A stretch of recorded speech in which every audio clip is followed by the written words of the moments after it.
अरे पक्ष विपक्ष रोवे, अरे मुलायम के पीरिया में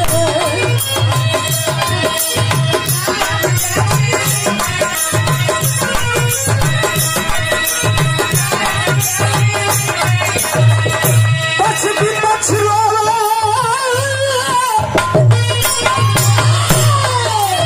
अरे मुलायम के पीरिया में, मुलायम के पीरिया धरती पुत्र नेता सिद्धि राजा नीतिया में।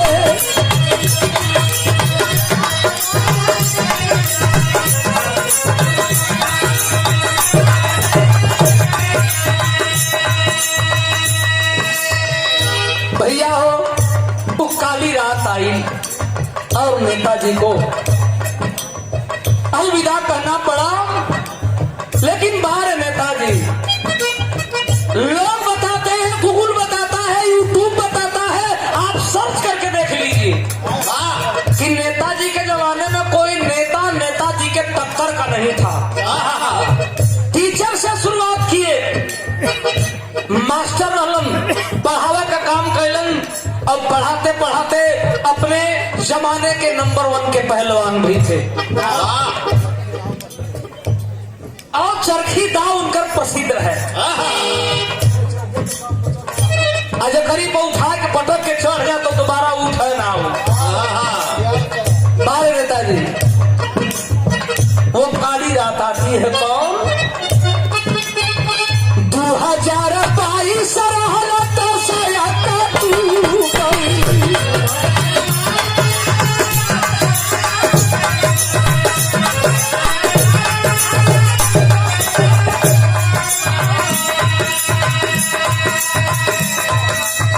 समझवादी 12 काली रात हवन यज्ञ चालू था कि नेताजी कुछ दिन और जिंदा हो जाते, कुछ दिन और रह जाते तो शायद गरीबों, मजलूमों, दलितों का उद्धार हो जाता।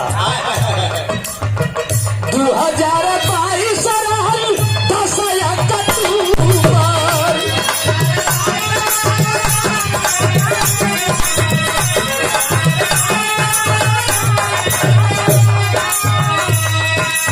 समझवादी सूरज भारत का दसया अक्टूबर।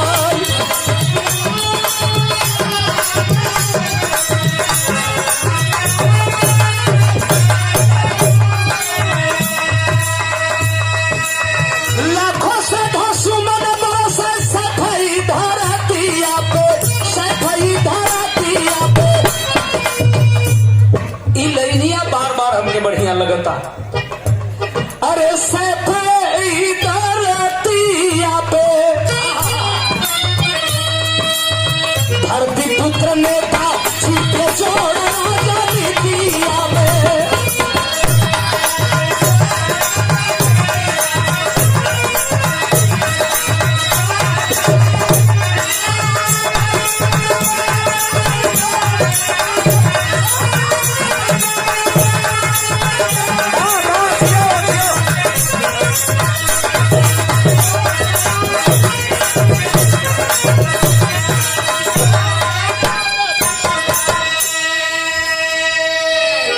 अपनी लाइफ की शुरुआत जब विधायक बने तो गरीबों, मजलूमों, दलितों की नैया के खेवनहार बन गए। नैया खेवे लगलन, कहा लगलन फेंके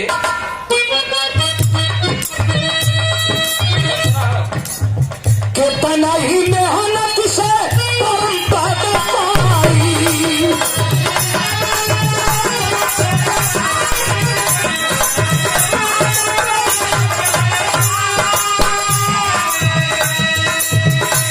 हमेशा नेताजी के दिल में एक ही चिंता छाई थी।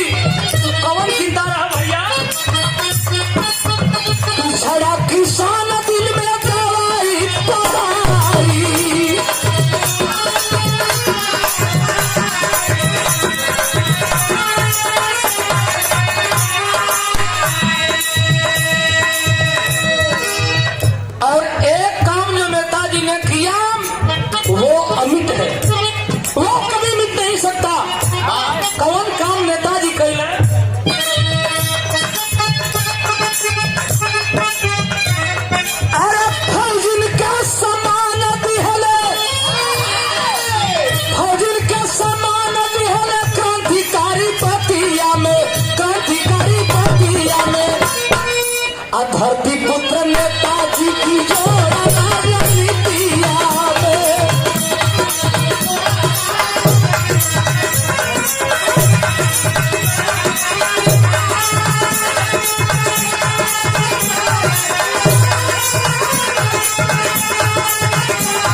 काम सिंह यादव नेताजी ने किया।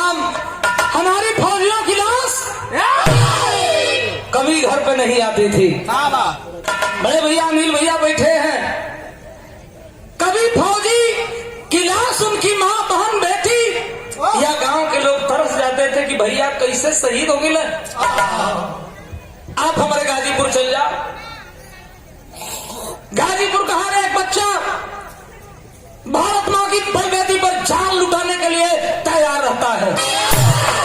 ये हम ना कहो कि बनारस हो ना हो, बनारस भी बा, लेकिन ई बतिया बेजोल बा। जब नेताजी 1996 में रक्षा मंत्री बने और 98 तक उनका कार्यकाल रहा। 10,000 रुपया और हर फौजियों की लाश उनके 10 लाख रुपया और फौजियों की लाश फौजियों के घर पे भेजी जाती थी।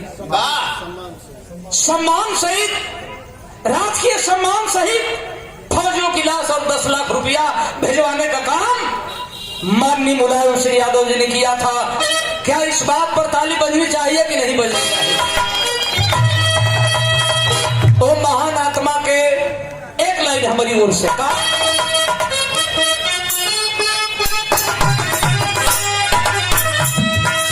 सरगवा में मिले तो कयालू पमदलई जाए।